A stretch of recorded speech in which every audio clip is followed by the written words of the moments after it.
Damos início a um programa do Anatomia do Poder que vai há mais de 12 anos ao lar dos brasileiros de todos os estados do Brasil e do Distrito Federal para mostrar o que é o poder público, privado, acadêmico, sindical, universitário, através dos detentores do poder. E assim ficam aqueles que nos ouvem conhecendo de que forma os que detêm o poder raciocinam. Hoje eu tenho o grande privilégio de uma queridíssima amiga, a senadora Damares, esta que tem sido uma paladina na luta pela defesa da vida, da família e das boas causas. E no momento que ela concordou em participar do nosso programa, nós ficamos extremamente felizes, que eles terão a oportunidade de ouvir algumas das pautas que ela tem no momento em discussão no Senado, como, por exemplo, em relação ao aborto, em relação à preservação da vida, em relação às drogas, enfim, em relação, inclusive, a um projeto que foi apresentado pretendendo reduzir o cristianismo é uma mera manifestação cultural, tudo na liderança da ministra Damares. É sobre isso que nós vamos conversar. Minha caríssima ministra Damares, muito obrigado.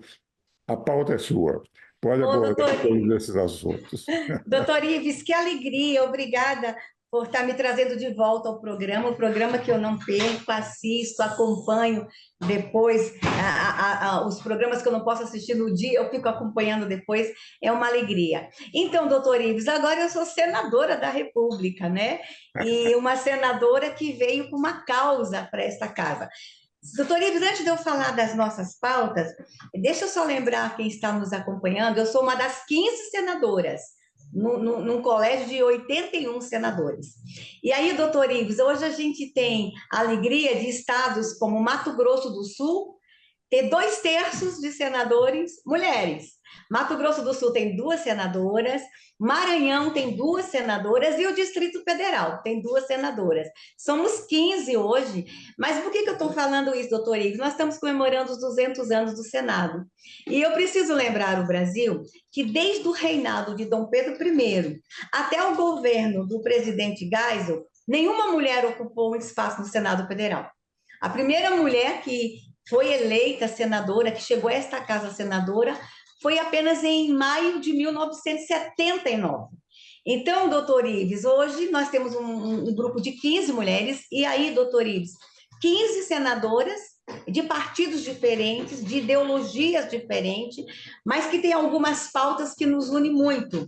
E essas 15 mulheres estão trabalhando, e interessante, doutor Ives, mulheres fazendo parte da Comissão de Assuntos Econômicos, não é só na Comissão de Educação, como achava que a gente vinha só para cuidar da educação da saúde, assuntos econômicos, segurança pública, CCJ, mulheres senadoras, presidente da Comissão de Orçamento. Então, nós estamos com um grupo bem ativo de mulheres no Senado Federal. E eu vim, o meu público no DF me elegeu com 45% dos votos, e eu vim com uma pauta, doutor. Eu sabia que o Senado Federal, nessa legislatura, ia colocar em debate todas as pautas referentes à proteção da vida humana, inclusive fazendo um diálogo com o poder judiciário, que está lá para decidir, especialmente com relação à descriminalização do aborto, especialmente também a descriminalização do uso, porte de drogas no Brasil. São pautas relativas, pautas de defesa da vida. E o Senado ia discutir sobre isso. E eu vim fazendo esse compromisso com o meu eleitorado, que estaria aqui fazendo enfrentamento. E aí a gente tem tido vitórias muito pontuais, doutor Ives, vitórias que precisam ser consideradas. Por volta de 20, 30 dias, nós estávamos fazendo uma conversa com o Conselho Federal de Medicina sobre uma grande preocupação. Todo mundo soube que o Ministério da Saúde, desse atual governo, uma nota técnica foi criada dentro do Ministério para que se fosse, inclusive, permitido no Brasil o aborto em caso de violência contra a mulher que resulta numa gravidez, no caso do estupro, que este bebê poderia ser abortado no Brasil até o 9º mês, em qualquer estágio gestacional. e uma nota que caminhava muito na direção, doutor Ives, dizendo que o feto não sentia dor. E aí talvez o senhor pergunte, mas iriam criar uma política pública tão somente com uma nota técnica? Infelizmente, no Brasil, políticas públicas estão sendo construídas só com uma nota técnica. E às vezes sem assinatura do líder da pasta. Uma nota técnica de um servidor lá tem se tornado políticas públicas no Brasil.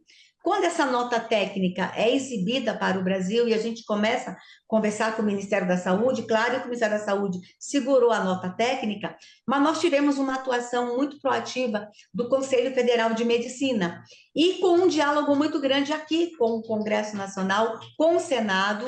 Eu estive à frente desse diálogo e essa semana, doutor Ives, o Conselho Federal de Medicina publica uma resolução que, no caso de estupro, não será mais permitido que os médicos façam um aborto a partir de uma determinada semana. Nós já tivemos casos no Brasil de bebezinhos de 27 semanas sendo abortados.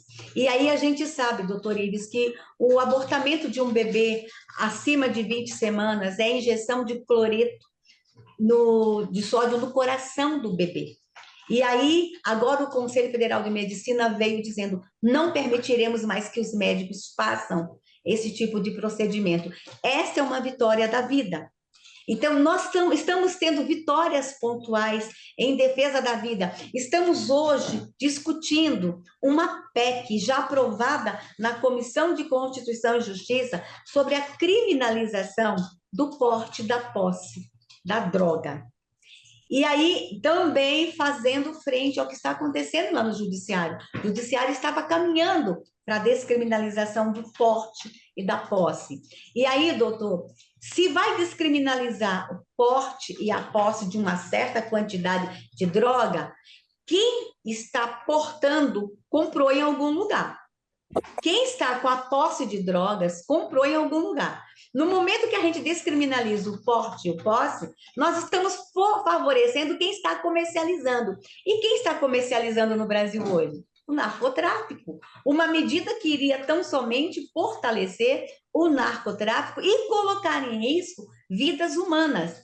E nessa discussão, doutor Ives, eu estou indo como técnica, como jurista, como ex-ministra, mas eu estou indo muito como mãe. Eu trago também o olhar de mãe aqui para o Congresso Nacional.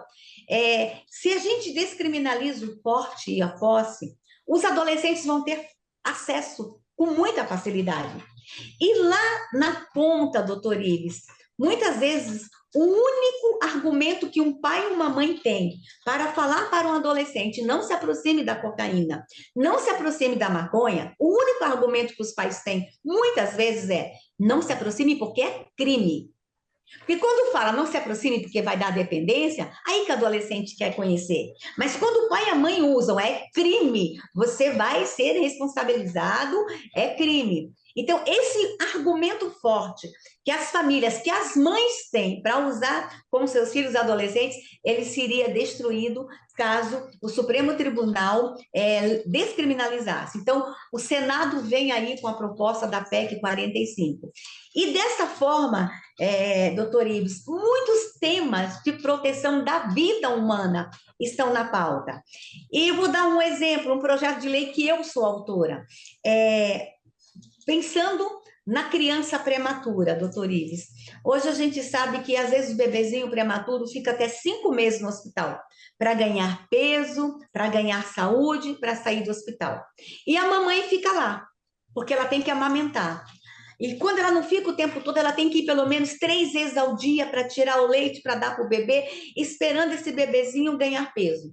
Muitas vezes, doutor Ives, quando o bebê ganha alta, é exatamente os dias que a mãe já acabou a licença maternidade. O momento que ela mais vai precisar estar com o bebê prematuro em casa. Porque quando o prematuro está no hospital, ela tem todo um suporte de médicos, de enfermeiros, de nutricionista. Mas quando ela vai para casa, é só ela e o prematuro. E o que acontece? Muitas mães, quando estão voltando, recebendo alta do bebezinho, já é a hora dela ir para o trabalho. Então, a gente está apresentando uma proposta, nós já temos julgados nas cortes superiores que favorecem o projeto de lei, que quando essa mãe sair do hospital com o bebê, ela vai ter mais, no mínimo, 60 dias em casa com o prematuro. Isso é proteger a vida humana. E a gente vem aí, doutor Ives, com muitas pautas, tanto de iniciativas do Congresso, como também a gente tem recebido pautas de iniciativa do Executivo de proteção da vida humana. A proteção da vida humana está na pauta todos os dias no Senado Federal. E eu estou aqui, como voz, eu estou aqui fazendo o meu trabalho na defesa e proteção da vida humana. Uma senadora, realmente alentador ouvir o que a senhora está dizendo. Nós, inclusive, na Rede Vida, que é o canal da família, nós lutamos pelas mesmas pautas da senhora. Por exemplo, a questão da vida.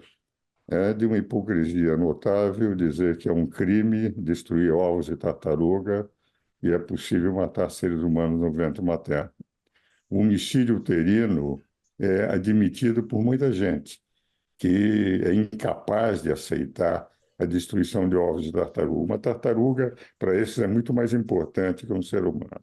E, por outro lado, é evidente que o comércio do narcotráfico será facilitado no momento que todo mundo puder usar pequenas quantidades de drogas. O que vale dizer, eles vão ter que comprar de alguém, só vão poder comprar do narcotráfico. Então, essa luta do Congresso de não deixar o Supremo legislar sobre a matéria. Tenho uma grande admiração pelos ministros do Supremo, até porque tenho livros escritos com muitos deles e os conheço bem. Mas a função do Supremo Tribunal Federal é ser o guardião da Constituição, não um legislador complementar, não um constituinte derivado. E isso me parece que é algo que o Senado, o Congresso Nacional, não pode abrir mão. De tal forma que o que a senhora está fazendo, o seu grupo aí no Senado, é algo que é o que mais importa para o Brasil. Nós vamos agora para os nossos comerciais e voltaremos para continuar essa conversa que os nossos telespectadores devem estar gostando muito. Continuando o programa Anatomia do Poder, hoje, com o privilégio de estarmos entrevistando uma caríssima amiga, uma grande ministra de Direitos Humanos e que, de rigor, hoje exerce no Senado um papel extremamente relevante. O papel de defesa daqueles valores maiores, aqueles valores que se pretendeu colocar na Constituição. A senadora Damares é aquela que está realmente fazendo com que os princípios que estão na Declaração Universal dos Direitos Humanos, os princípios que nós colocamos, como, por exemplo, o principal dos direitos, começa o artigo 5º da Constituição dizendo que são invioláveis, e o primeiro direito inviolável é o direito à vida.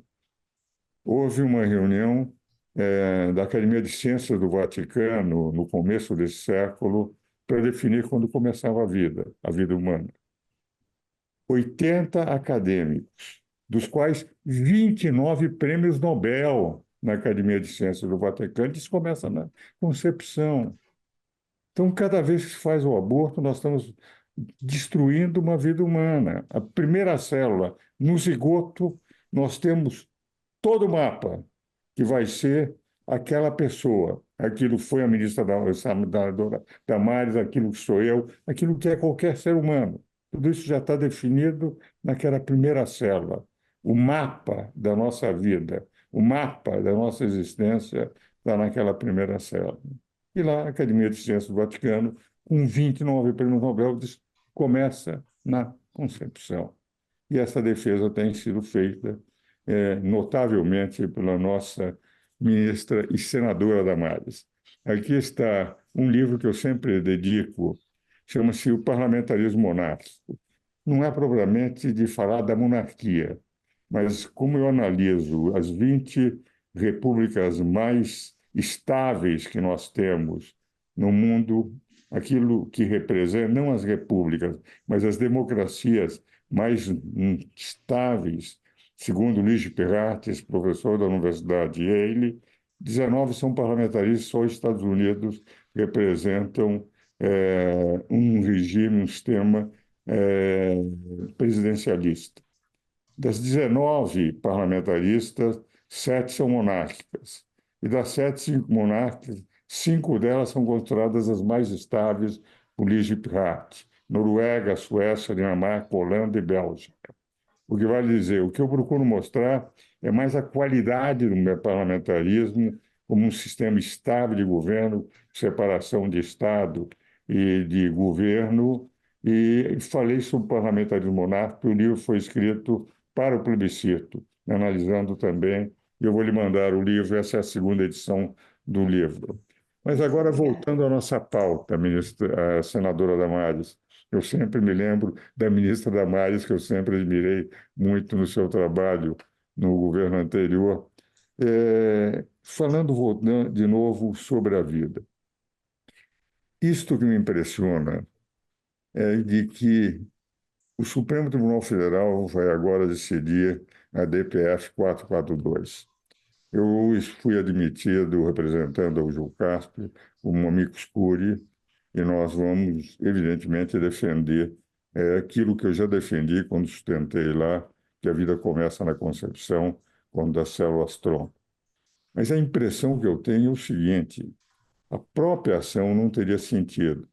Se o Congresso Nacional diz, se a Constituição aprovada pela Constituinte, pelo Congresso Nacional, não com poderes constituintes derivados, mas primários, declarou que compete ao Senado Federal, ao Congresso Nacional, zelar pela sua competência normativa perante os outros poderes, isto é, a competência de legislar, que é exclusivamente do Congresso Nacional, porque mesmo nas medidas provisórias e leis delegadas, a palavra final é do Congresso Nacional.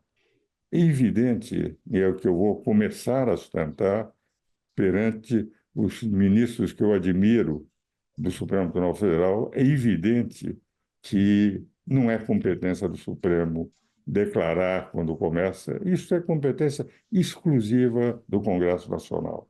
Como é que a senhora vê o ambiente no Congresso Nacional para essa, e principalmente no Senado, que é a sua casa, para essa pauta? Doutor Ives, nós temos visto dois ângulos. Primeiro, a gente tem aqueles senadores que estão defendendo a vida da forma como nós pensamos para fazer frente ao judiciário. Eles não têm a convicção de que precisam necessariamente ser contra o aborto em qualquer estado gestacional, que não deve descriminalizar, mas estão vindo para essa luta para trazer de volta a atribuição para o Congresso Nacional. Mesmo aqueles que defendem a legalização do aborto, eles entendem que a matéria é do Congresso Nacional. Então, nós temos aí um grupo de senadores que estão conosco, não pela defesa da vida, mas para trazer a pauta de volta. E nós temos aqueles senadores que estão claramente decididos que a gente não pode descriminalizar o aborto no Brasil. E posso falar que é possível que a gente tenha um terceiro grupo aqui de senadores que não quer jogar contra a sociedade. E a sociedade, de uma forma majoritária, é contra a descriminalização do aborto. Então, a gente tem aqui dentro do Senado 3 grupos. Eu classificava sempre como 2, mas a gente pode classificar como 3 grupos. Os que acreditam que é violação à vida, o aborto, os que querem trazer de volta uma pauta sequestrada, não perder a atribuição do Congresso Nacional, e aqueles que não querem se indispor com a sociedade. Então, diante desse tema, a gente pode ver 3 movimentos aqui dentro. Mas o que me assusta muito, ministro, doutor Ives, o que me assusta muito é o judiciário querer esticar a corda. O judiciário, primeiro, ter certeza, eles têm a certeza que é atribuição nossa a discussão dessa pauta. Segundo, o judiciário ter certeza, com todas as pesquisas que são divulgadas, que a maioria esmagadora da população brasileira não quer. E o judiciário querer correr o risco de tomar uma decisão que vai causar tanta insatisfação social. Tomar uma decisão para satisfazer um grupo pequeno de pessoas que querem a legalização do aborto, a descriminalização do aborto. E isso me causa, doutor, muita tristeza, porque é o judiciário caminhando em descompasso com o que o povo quer, com o que o Congresso quer. É como se o judiciário caminhasse assim, olha, eu não estou me importando com o que o outro poder pensa, eu não estou me importando com o que o povo brasileiro pensa. E mais, doutor Ives, eu não estou preocupado se o Estado está pronto para bancar tanto aborto. Um SUS que não tem dinheiro para cirurgia de catarata em pessoas idosas. Um SUS que os hospitais estão lotados. Um SUS que crianças estão há 5 anos numa fila para receber um laudo de um neuropediatra para fechar um diagnóstico se a criança tem ou não autismo. Um SUS que está deixando pessoas morrerem por falta de remédio. Como é que esse SUS vai ter dinheiro para fazer um procedimento abortivo? Ou o senhor acha que isso não tem custo? Tem um custo, porque tem todo um corpo técnico para fazer o procedimento. Então, no momento que descriminaliza, dinheiro do câncer vai. Dinheiro que é para salvar vidas vai para matar vidas. E eles não estão nem aí para saber se tem recurso no SUS para isso. Então, o que a gente vê aqui é um descompasso, um completo descompasso, e o que está em jogo? A vida humana, a vida do bebê e a vida da mãe. Porque a gente sabe, doutor Ives, que um abortamento com 26 semanas, É um coloca em homicídio. risco a É um vida. homicídio. É É, um e, e colo- homicídio. e colocando em risco a vida da mãe. Então, se eu sou defensora de mulher, as feministas tinham que vir comigo. Se eu quero mulheres saudáveis, eu não posso aceitar o aborto, porque o aborto não é resposta para nenhum problema das mulheres. Mas hoje a gente vai ter que recuperar, doutor, esse papel do Senado. O Senado não vai poder abrir mão da sua atribuição. E o que a gente tem visto, infelizmente, é o Congresso Nacional cada vez mais se curvando e deixando, até por decisões monocráticas, que é mais sério ainda, doutor, mais sério ainda, por decisões monocráticas, decidindo por milhões de pessoas representadas no Congresso Nacional. Cara ministra, mas a sensação que eu tenho, tem um livro escrito com o ministro Luiz Roberto Barroso, e foi ele que pretendeu, na turma dele, quando definiu que o aborto pudesse ser feito até 3 meses.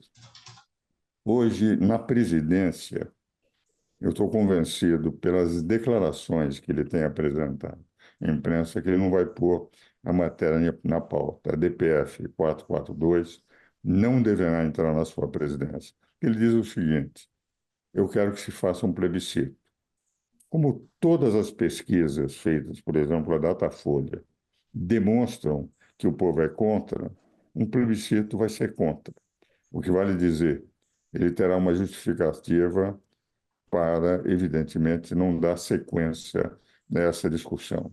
Conhecendo bem o ministro Luiz Roberto Barroso, sei perfeitamente que essa declaração dele praticamente sinaliza que, enquanto não houver o plebiscito, ele não pretende colocar em pauta. E só o presidente pode colocar em plenário a pauta e fazer a pauta do plenário. Caríssima ministra Damares, estamos chegando ao fim do programa. Eu queria suas palavras derradeiras para o nosso telespectador, que deve ter adorado o nosso programa. Doutor, eu queria mandar um recado para todos eles. Às vezes as pessoas estão olhando para o Congresso Nacional e perguntam assim: o que estão fazendo lá? Eu só queria deixar essa pessoa muito tranquila. Tem um grupo de parlamentares no Congresso Nacional comprometido com a sociedade, comprometido com valores, valores cristãos, valores de defesa da vida, da família. Talvez vocês não ficam sabendo tudo lá na ponta o que está acontecendo, mas há um grupo de parlamentares, tanto na Câmara como no Senado, um grupo de parlamentares que está trabalhando muito, e eu queria trazer essa esperança. Há esperança ainda no meu país para um equilíbrio entre as instituições. E a gente vai caminhar nessa direção. Acompanhe o trabalho de parlamentares. E vou dizer uma coisa, doutor Ives, para encerrar. Quando eu decidi ser parlamentar, eu ouvia muita gente falando o seguinte: mas, senadora, a senhora vai para Damares, você vai para um lugar com tanta corrupção, com tanta briga, com tanta confusão. E eu sempre respondi o seguinte: nós temos problemas aqui com alguns colegas, temos sim, mas tem muita gente boa aqui dentro. E eu preciso lembrar a vocês que estão do outro lado: a garça anda na lama e não se suja. Então, nós temos muitas garças andando aqui dentro, fugindo de esquema, fugindo do sistema, fugindo das confusões, mas pensando no povo brasileiro. E eu quero muito estar nesse grupo, dessas garças que estão andando, sem se corromper, sem se sujar, e pensando num Brasil, um Brasil de todos. Obrigada, doutor Ives, por ter me trazido a este programa. Olha, foi uma excelente entrevista e, como os senhores telespectadores perceberam, temos uma excepcional senadora, defendendo todos os nossos valores, aqueles que defendemos também na Rede Vida. Muito obrigado, senadora. Meus caros Obrigada. telespectadores, espero-os novamente no próximo domingo.